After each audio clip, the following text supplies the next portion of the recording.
Krishnamurti, in dialogue with Dr. Alan W. Anderson.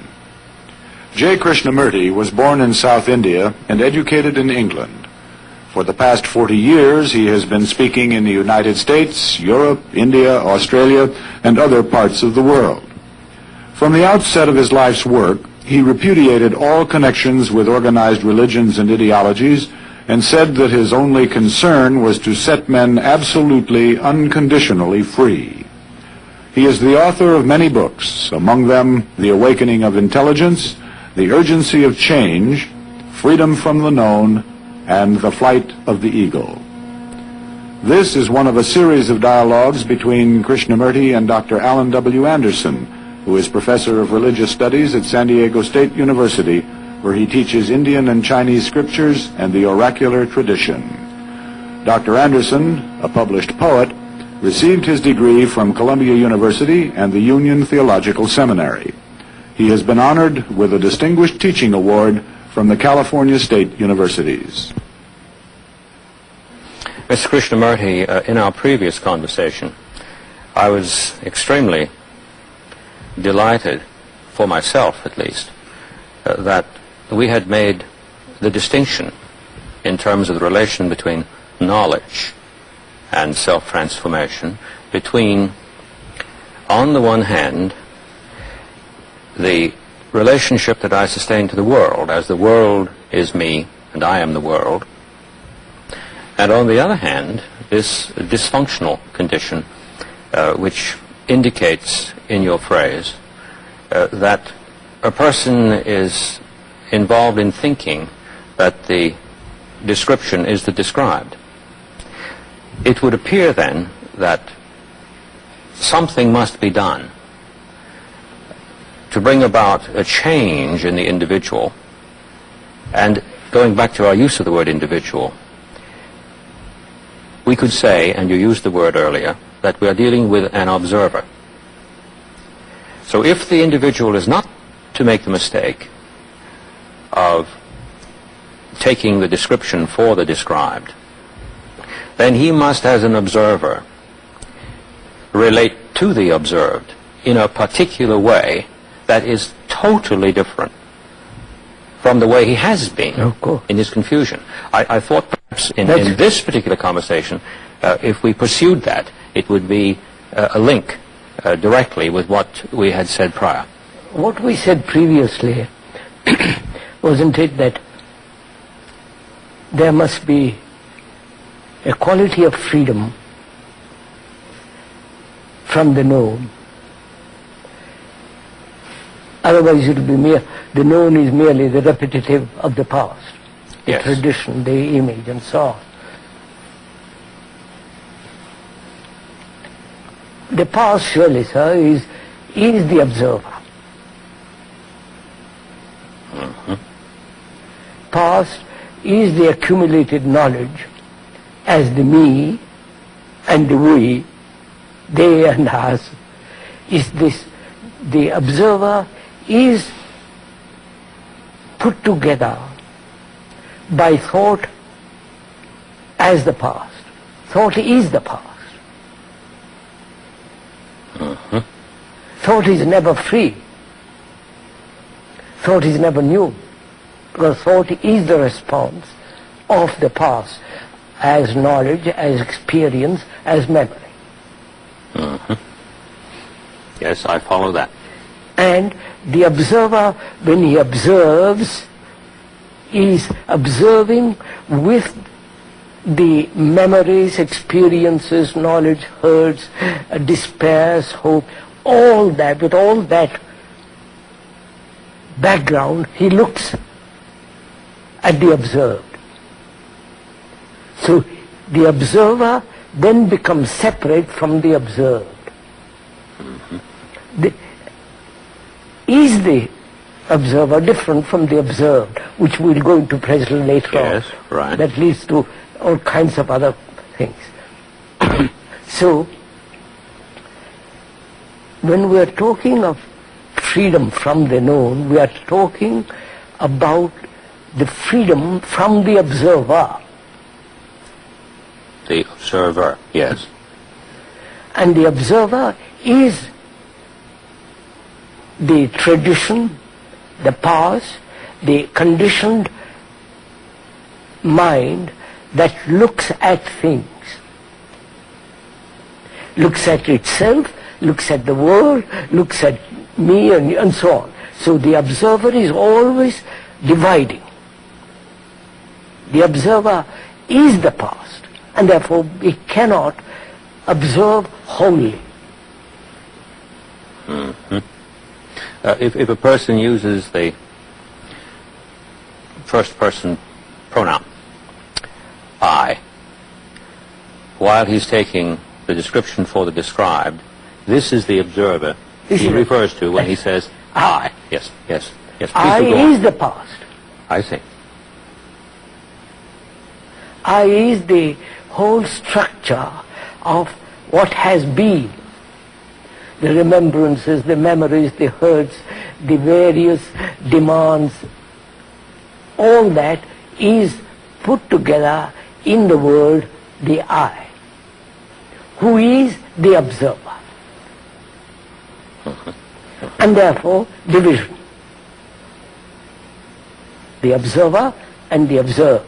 The observer who thinks he's a Christian and observes a non-Christian or a communist, is this division, this attitude of mind which observes with a conditioned responses, with memories and so on. So that is the known. I see. I mean, I think that is logically so. Oh no, it follows precisely from what you said. Yes. So, we are asking, can the mind or the whole structure, can the mind be free from the known? Otherwise, the repetitious action, repetitious attitudes, repetitious ideologies will go on, modified, changed, but it is in the same direction. So, no, go ahead. I was just going to say something, but I think I'll let it wait until you finish what you've said. So, what is this freedom from the known? I think that's very important to understand, because any creative action, I'm using the word creative in its original sense, not in the sense creative writing, creative bakery, creative essay, creative pictures. I'm not talking in those sense. In the deeper sense of that word, creative means something totally new being born. I mean, it's not creative, it's merely repetitive, modified, changed, what the past. So, unless there is a freedom from the known, there is no creative action at all. Which is, freedom implies not the negation of the known, but the understanding of the known, and that understanding brings about an intelligence which is the very essence of freedom. Right. I'd like to make sure that I've understood your use of this word creative. Yes, that's why. Seems to me very, very important. Yes. People who use the word creative in the sense that you described, creative this, that, and the other. That's a horror. That is a dreadful way of using that word. Because what the issue is of their activity is something merely novel. Novel. That's right. Not radically new, No. but novel. It's like creative writing, teaching creative writing. It's so absurd. Exactly. Yes. Now I do, I think, grasp precisely the distinction that you've made. And I must say I fully agree with that. Unless you feel new, you can't create anything new. That's right. And the person who imagines that he is creative in this other sense that we pointed to is a person whose reference for his activity is this observer Yes. that yes. we mentioned, that is tied to the past. Yes, that's right. So even if something does appear that is really extraordinarily novel, merely novel, but still extraordinarily novel, they're kidding themselves. The novel is not the creative. Exactly. The novel is just the novel. Right. And today, especially, it seems to me in our culture, we've become hysterical about this, because in order to be creative, one simply must rack his brains in order to produce something which in itself is bizarre enough to get attention. That's all. Attention, success. Yes. It has to be novel to the degree that I feel knocked on the head by it. Yeah, eccentric and all the rest. Exactly. But if that tension is increased, then with each succeeding generation, the person is put to tremendous stress not to repeat the past, which he can't help repeating. Repeating question. That's why I say Exactly. freedom is one thing and knowledge is another. We must relate the two and see whether the mind can be free from knowledge. We won't go into it now. This is real meditation for me. You follow, sir? Yes, I do. Because when we talk about meditation, we'll go into it. But whether the brain can record and be free not to record. Brain to record and operate when necessary in the recording, in memory, in knowledge, and be free to observe without the observer. Listen. Oh, yes, I see. That distinction seems to me absolutely necessary. Otherwise, it wouldn't be intelligible. No. No, yes. So, knowledge is necessary to act in the sense, my going home from here to the place I live, I must have knowledge. I must have knowledge to speak English. I must have knowledge to write a letter and so on. Everything. The knowledge as function is mechanical function is necessary. Now if I use that knowledge in my relationship with you, another human being, I am bringing about a barrier, a division between you and me, who is the observer. If I'm making myself clear. And I'm the observed in that case. Yeah. Right, in that context. That is, knowledge in relationship, in human relations, is destructive. That is, knowledge which is the tradition, the memory, the image which the mind has built about you when we are related together, that knowledge is separated and therefore creates conflict in that relationship. As we said earlier, where there is division, there must be conflict. Division between India and Pakistan, India and America, Russia and all that, this divisive activity, politically, religiously, economically, socially, in every way, must inevitably bring conflict and therefore violence. That's obvious. Exactly. Now, when in relationship, in human relationship, knowledge comes between, then in that relationship there must be conflict. Between a wife, husband and wife, boy and girl, wherever there is the operation of as the observer who is the past, who is knowledge, in that activity there is division and therefore conflict in relationship. So now the question that comes up next is the one of freedom from being subject Yeah. to this repetitive round. That's right. Good, good. Now, is that possible? You follow, sir? It's an immense question because human beings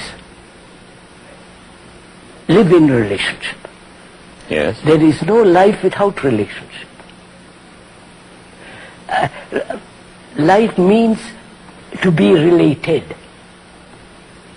Exactly. People who retire into a monastery and all that, they are still related. However much they might like to think they are alone, they are actually related. Yes. Related to the past. Oh yes, very much so. To their Savior, to their Christ, to their Buddha, to their... You follow all that, they are related to the past. And their rule. And the rules, everything. Yes. They live in the past. And therefore, they are the most destructive people.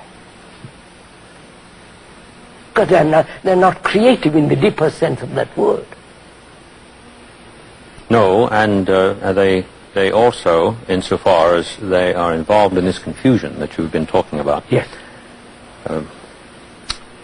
are not even producing anything novel. No, not that means anything, but perhaps that would rather radically... The novel would be for a man who is talkative to enter a monastery where they don't talk. Yes. That's a novel to him, and he said that's a miracle. Right. So, our problem then is, what place has knowledge in human relationship? Yes. That's the problem. That's one problem. Yes. Because relationship with human beings is the highest importance, obviously. Because out of that relationship we create the society in which we live. Out of that relationship all our existence comes. This would take us back again to the earlier statement, I am the world and the world is me. Yes. That is a statement about relationship. Yes. It's a statement about many other things too, but that is a statement about relationship. The statement, the description is not the described, is the statement of the rupture of the relationship. That's right. In terms of everyday activity. So, everyday activity is my life, is our everything. life. Yes, precisely. Whether I go to the office, factory, or drive a bus, or whatever it is life, living. But it is interesting, isn't it, that even when that rupture is undergone at a very destructive level, what we've called thought in the context of our description of it and image becomes itself even distorted. Of course. So that the distortion that we've been calling knowledge in terms of its application, not what you described as I need to know how to get from here to there. No, of course. Can itself suffer an even worse condition than we are presently related to. And we have tomes upon tomes about that pathology in itself, don't we? Yes. Please do go on. So, knowledge and freedom, they must both exist together. Not freedom and knowledge. It's the harmony between the two. The two operating all the time in relationship. The knowledge and freedom. The freedom in harmony. In harmony. It's like they can never be divorced. If I want to live with you in great harmony, which is love, yes, which when we will discuss that later on, there must be this absolute sense of freedom from you, not dependency and so on, this absolute sense of freedom and operating at the same time in the field of knowledge. Exactly. So somehow this knowledge, if I may use a theological word here without prejudicing what we're talking about. If in correct relationship with this freedom is somehow continuously redeemed, it is somehow operating no longer destructively, but in coordination with the freedom in which I may live, because we haven't got to that freedom yet. We've just posited the freedom. That's why we have somewhat analyzed or discussed or opened the question of knowledge. Yes. And we haven't gone into the question of freedom, what it means. Mm-hmm. No, but we have established something, I think, that this conversation so far has revealed, which is terribly important, at least I'd say for my students, in terms of helping them not to misunderstand what you're saying. Quite. I have the feeling that that many persons, because they're not sufficiently attentive to what you say, simply dismiss many statements you say out of hand as impossible, as either impossible or if they like the aesthetics of it, it still doesn't apply to them. It's a lovely thing out there. And wouldn't it be great if somehow we could do this? Yes, quite. But you see, you haven't said that. You haven't said what they think you've said. You've said something about knowledge with respect to pathology, and you've said something about knowledge in which knowledge itself is no longer destructive. No. So we're not saying that knowledge as such is the bad guy and something else is the good guy. No. I think it's terribly important that that's seen. Yes, and that's what I wouldn't mind it being repeated over and over again. Quite. Because I do heartily feel that you see, sir, it's easy to misunderstand. That's very important, because religion, at least the meaning of that word, is to gather together to be attentive. That is the true meaning of that word, religion. I've looked up at Oh, yes, I agree. Gathering together all energy to be attentive. Yes. To be attentive. Otherwise, it's not religion. Religion is just all the thing. So, and we'll discuss that when we come to it. So, freedom means this sense of complete austerity and sense of total negation of the observer. Exactly. Mm-hmm. Out of that comes austerity, everything else. We'll go into that later on. But austerity in itself doesn't produce it. And now, so we turn that upside down. Right. Yes, austere means, really, the word itself means ash. Yes. Dry, brittle. But the austerity of which we're talking about is something entirely different. It is, it is the freedom that brings about this austerity inwardly. There's a beautiful biblical phrase that points to this. Just 3 words: beauty for ashes. When a transformation takes place. And in English we have the phrase ashes in the mouth. When the whole thing has come to the utter ashes in the mouth. But there's a change from ashes to beauty. No. So, freedom in action in the field of knowledge and in the field of human relationship, because that is the highest importance, human relationship. Oh yes, yes. Oh yes, particularly if I am the world and the world is me. And obviously. Yes. So, what place has knowledge in human relationship? Knowledge in the sense, past experience, tradition, image. Yes. What has the observer, who is the observer, all that is the observer, what place has the observer in human relationship? Mm-hmm. What place has knowledge? on the one hand. What place has the observer? Observer is the knowledge. Is the knowledge. Yeah. But there's the possibility of seeing knowledge, not simply negatively, but in coordination, in true creative relationship. I said that. Exactly. That is, I am related to you.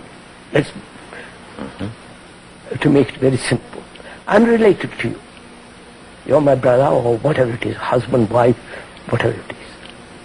And what place has knowledge as the observer, which is the past, and knowledge is the past, what place has that in our relationship? If our relationship is creative, And in the it sense... is not. Now, not if. We must take it actually as it is. I am related to you. I am married to you. I am a wife or husband, whatever it is. Now, what is the actuality in that relationship? The actuality, not theoretical actuality, but the actuality is that I am separate from you. The actuality must be that we are not divided. But we are. I may call you my husband, my wife, but I am concerned with my success, I'm concerned with my money, I'm concerned with my ambitions, my envy, I'm full of me. Yes, I see that, but I want to make sure now that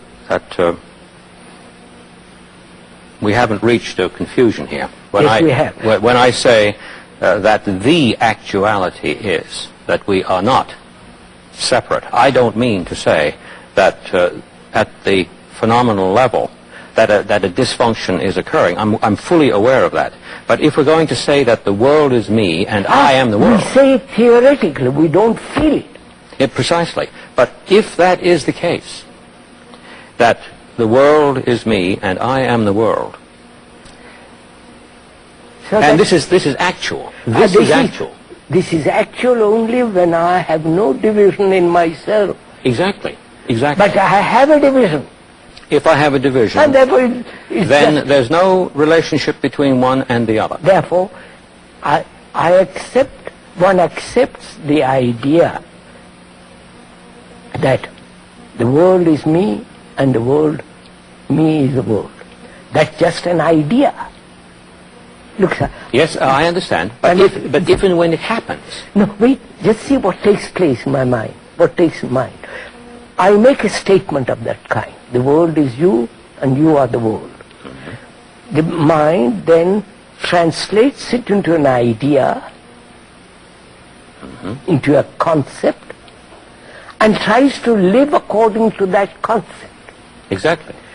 It has abstracted from reality. This is knowledge in the destructive sense. That is what's going on. I won't call it destructive or positive. This is what's going on. Well, let's say the issue from it is hell. Yes, yes. So, in my relationship with you, what place has knowledge, the past, the image, which is the observer, all that is the observer, what place has the observer in our relationship? Actually, the observer is the factor of division. Right. And therefore, the conflict between you and me. This is what's going on in the world. Every day. Then one would have to say, it seems to me, following the conversation, point by point, that the place of this observer, understood as you've pointed it out, is the point of this relationship. Is the point where there is really actually no relationship at all. I may sleep with my wife or you may sleep and so on, but actually there is no relationship. Because I have my own pursuits, my own ambitions, my own all the idiosyncrasies and so on, and she has hers. So we are always separate. And therefore always in battle with each other. Which means the observer as the past is the factor of division. Yes. I was just wanting to be sure that the phrase, is the place, what is the place of the observer, was understood in the context of what we're saying. We have made the statement that there is such a thing. Yes. Well, its place as such would seem to me not to be what we usually mean by its occupying a place. Yes. We're talking rather about an activity here that is profoundly disordered.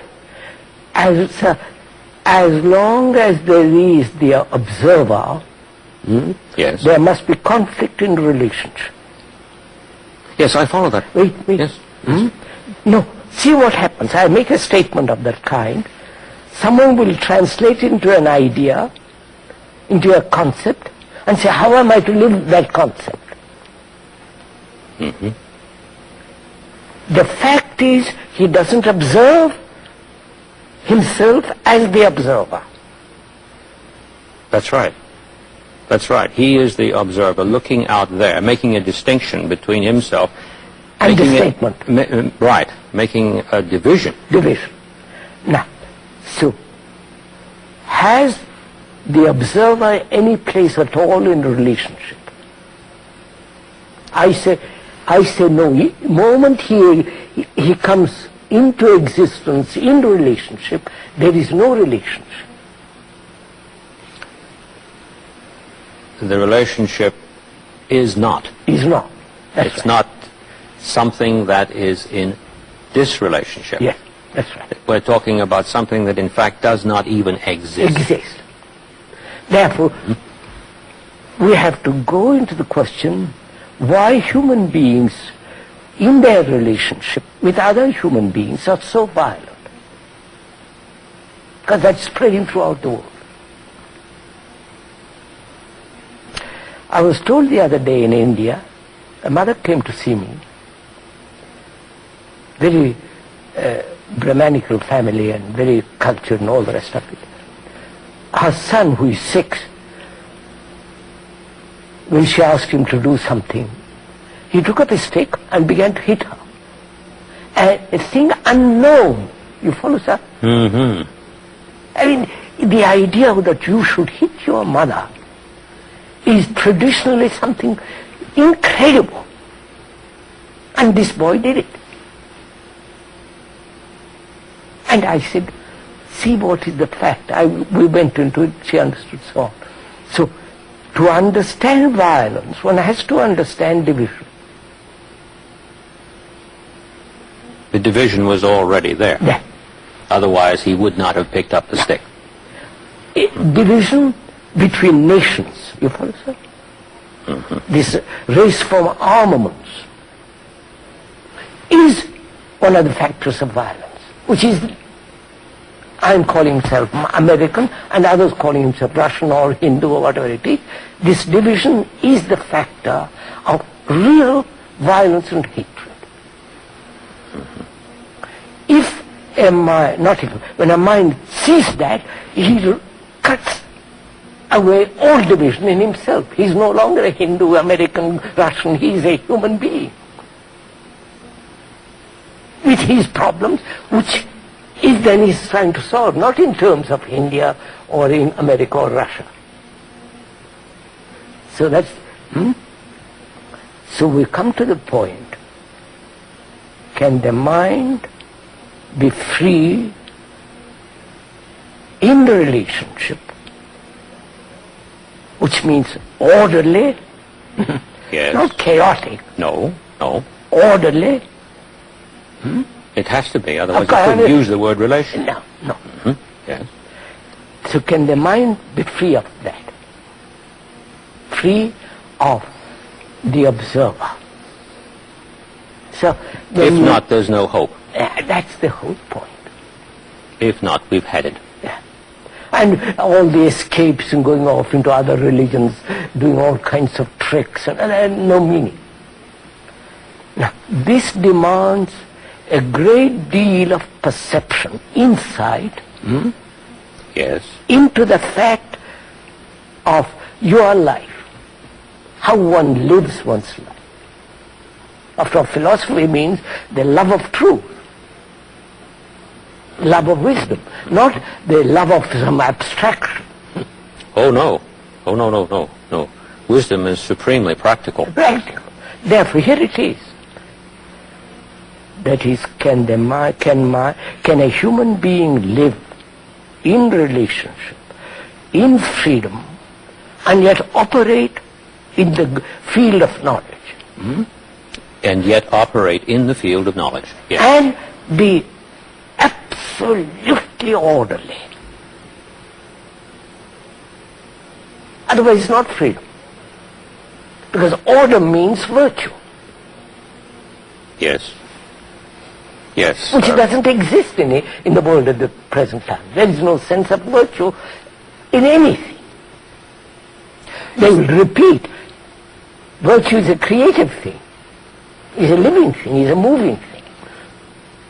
I'm thinking, as you're saying this, about virtue, which is really power, which is really the ability to act. And if I'm following you correctly, what you're really saying, and please correct me if I'm way off here, what you're really saying is that the ability to act in the strict sense, which must be creative, otherwise it's not an action, No. but it is simply a reaction, A repetition. a repetition, that the ability to act, or virtue as you put it, bears with it necessarily the implication of order. It must. There seems to me no way out of that. Yes. Yes, I just wanted to recover Yeah, that quite, step at a time. So can I come back? In human relationship as it exists now, we are looking at that, what actually is. In that human relationship, there is conflict. Sexual violence and so on, so on, so on. Every kind of violence. Now, can man live at total peace? Otherwise it's not creative. In human relationship. Because that is the basis of all life. You know? I'm very taken with the way you have pursued this. I notice that when we ask this question, is it possible that? The reference for it is always a totality. Yes. And the reference over here is a fragment, or a fragmentation, or a division.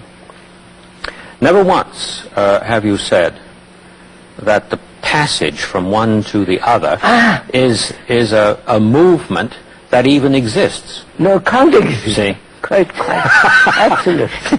I think, Mr. Krishnamurti, that nothing is so difficult to grasp as this From this statement to that that. you've made. Yes. There is nothing that we are taught from childhood I up know. to render such a possibility a matter for taking seriously, because of course, one doesn't like to make sweeping statements about the way everybody's been educated, but I'm thinking of myself from a child upward, all the way through graduate school, accumulating a lot of this knowledge that you've been talking about. I don't remember anybody saying to me, or even pointing me to a literature that so categorically makes this distinction between one and the other as in terms of each other, not accessible to each other through passage. No. Quite. Now, I'm correct in understanding you, quite right. aren't I? Quite right. Maybe I could just say this as an aside. The fragment can't become the whole. No, the fragment cannot become the whole in and of itself. But the fragment is always trying to become the whole. Exactly.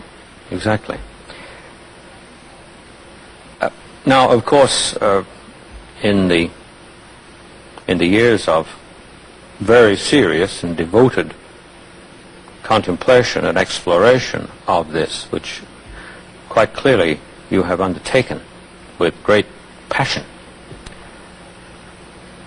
I suppose it must have occurred to you that the first sight of this, while one is in a condition of the observer, must be very frightening. In the condition of the observer, the thought that there is no passage. No, but you see, I never looked at it that way. If you will... But please tell me how you looked at it. Please. From childhood, I never thought I was a Hindu. I see. I never thought, when I was educated in England and all the rest of it, that I was European. I never was caught in that trap. I don't know how it happened. I was never caught in the trap. But when you were quite little then, yes, and your playmates said to you, well, now look, you're a Hindu. What did you say? I probably put on Hinduism, all the trappings of Brahman tradition. I was, but it never penetrated deeply. As we say in the vernacular, it never got to you. It never got to me, that's right. I see. That's very remarkable. That is extraordinary. The vast number of people in the world seem to have been got to with respect to this. That's why I think, you see,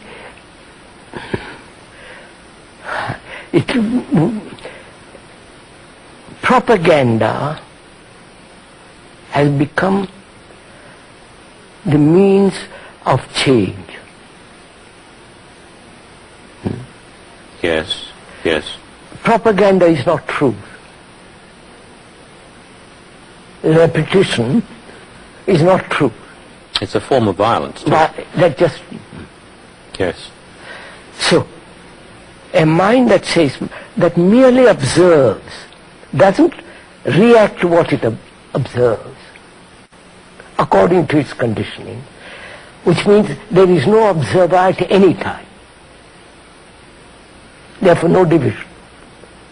It happened to me, I don't know how it happened, but it's happened. And in observing all this, I see in every human relationship, every kind of human relationship, there is this division, and therefore violence. And to me, the very essence of non-relationship is the factor of me and you. I was just trying to go back in my own personal history and think of when I was a child. I did, while accepting that I was different, I did believe that. I did come to accept that. There was something else, however, that always held me very, very hard to center in terms of making an ultimate issue of that. And that was an experience I had when I was rowing a boat. I spent some time in Scandinavia as a child, and I used to take the boat out on the fjord every day. And when I would row, I was profoundly moved by the action of the water when I moved the oar, because I lifted the oar out of the water and there was a separation in substance between the water and the ore. But the water, which was necessary for support and for purchase, so that I could propel myself, never lost touch with itself. It always turned into itself without ever having left itself in the beginning. And once in a while I would laugh at myself and say, if anyone catches you looking at this water any longer than you're doing, they'll think that you're clear out of your mind. This is the observer talking to himself, of course. But that made such a profound impression on me that I think it was what you might call a little salvation for me. And I never lost that. So maybe there's some relationship between that apprehension, which I think changed my being, and what it is that you're talking about as one who never ever suffered this sense of separation at all. Yes, please go ahead. So that brings us to the point, sir, doesn't it? Can the human mind, which has evolved in separation, in fragmentations, this is where evolution is. Can such a mind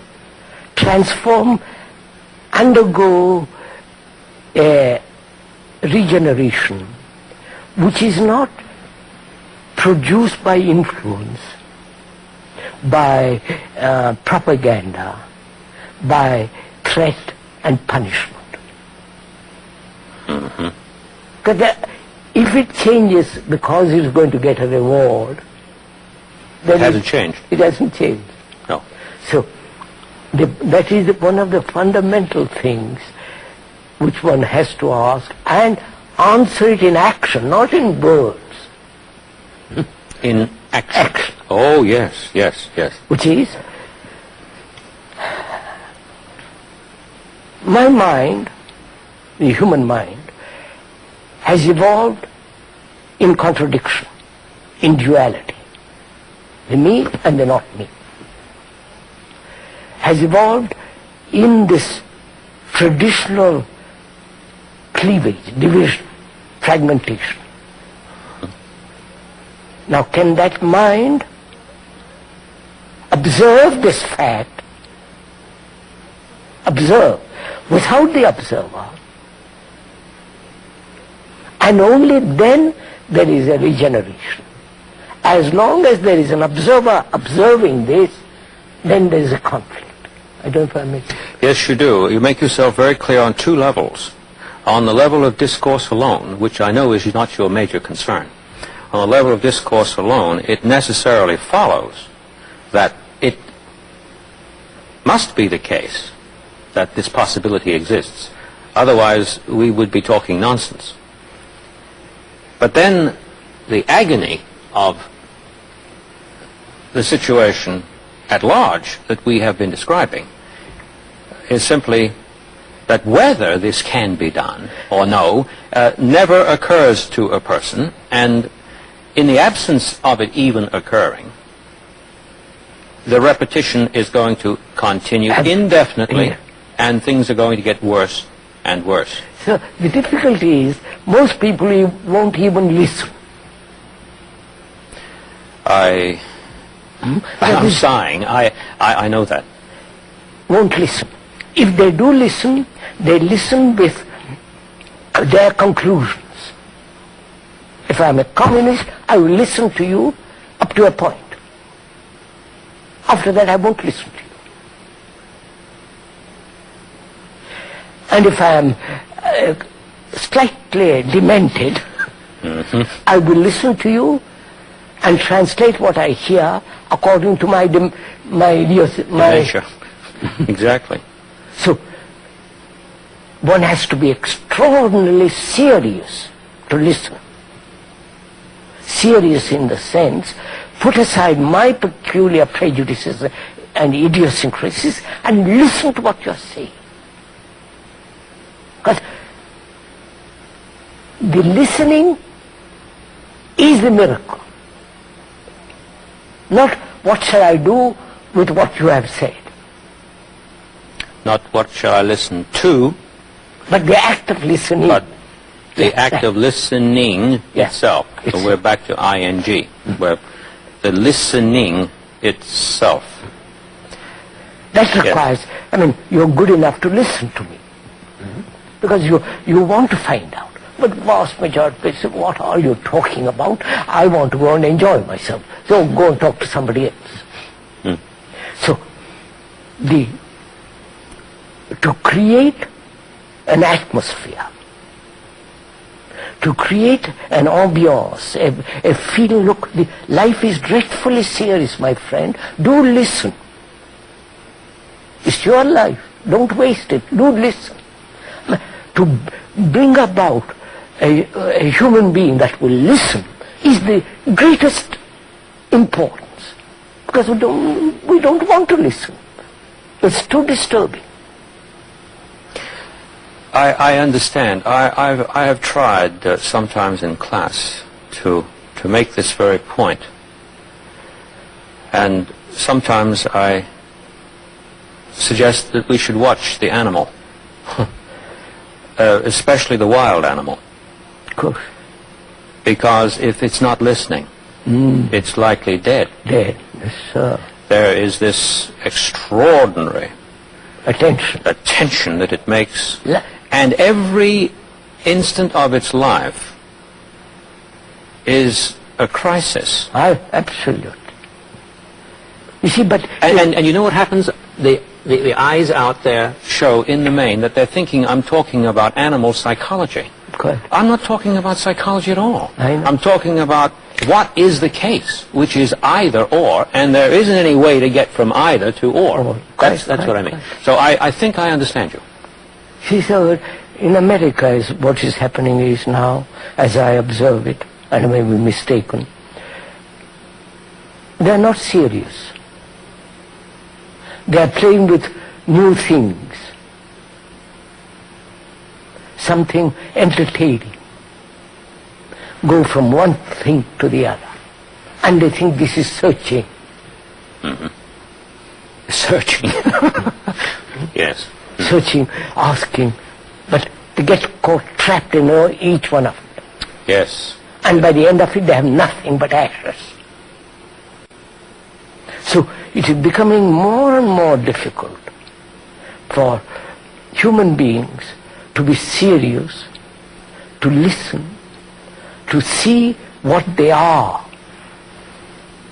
not what they should be. No, what is the What case? is. Exactly. And that means you please do listen for 5 minutes.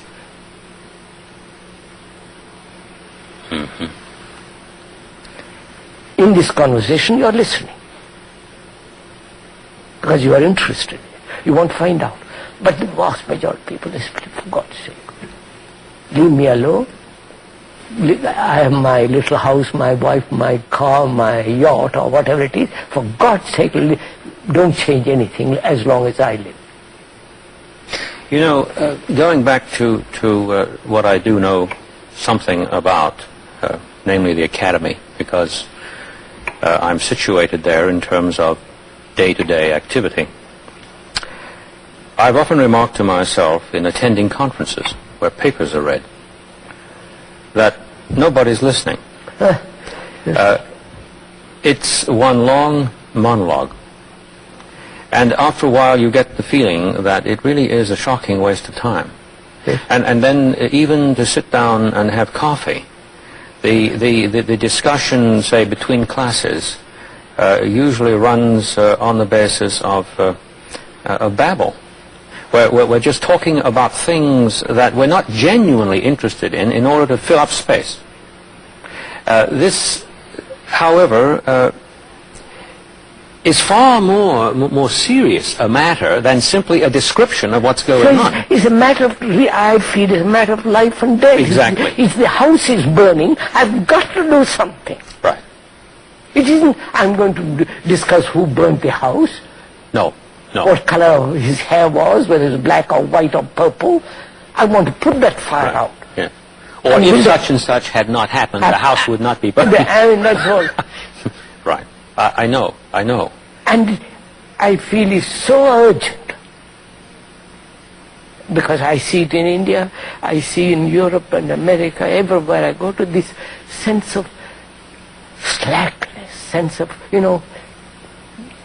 despair, and sense of hopeless activity that's going on.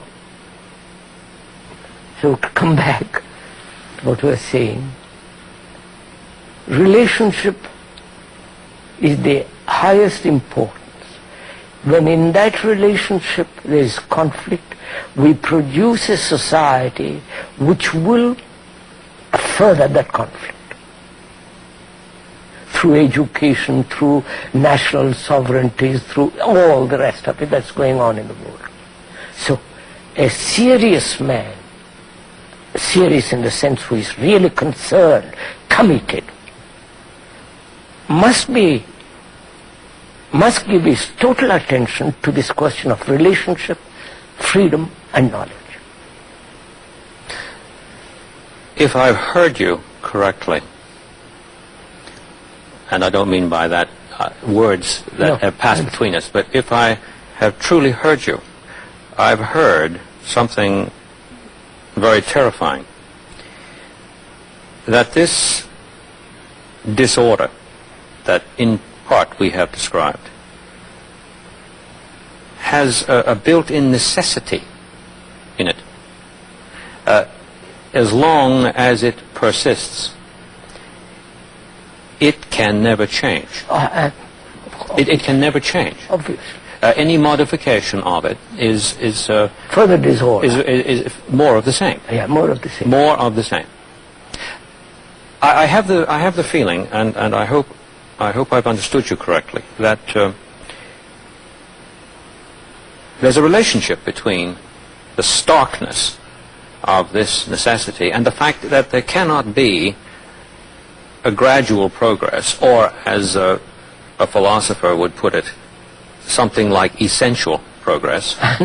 But nevertheless, there is some demonic progress that takes place within this disorder that is not so much a progress as it is a proliferation of the same. Yes. And necessarily so. Correct. Isn't that what you've been saying? Yes. Necessarily so. You know, that word progress, I was told the other day, meant entering into enemy's country fully armed. Really? Oh. Progress is entering into an enemy's country fully armed. Fully armed. Dear me. Sir, this is what's happening. Well, I know. Next time we converse, the next time, I would like very much, if you'd be good enough, to pursue precisely what we have just come to, namely this necessity, and the necessity that produced that statement. Yes, correct. Right.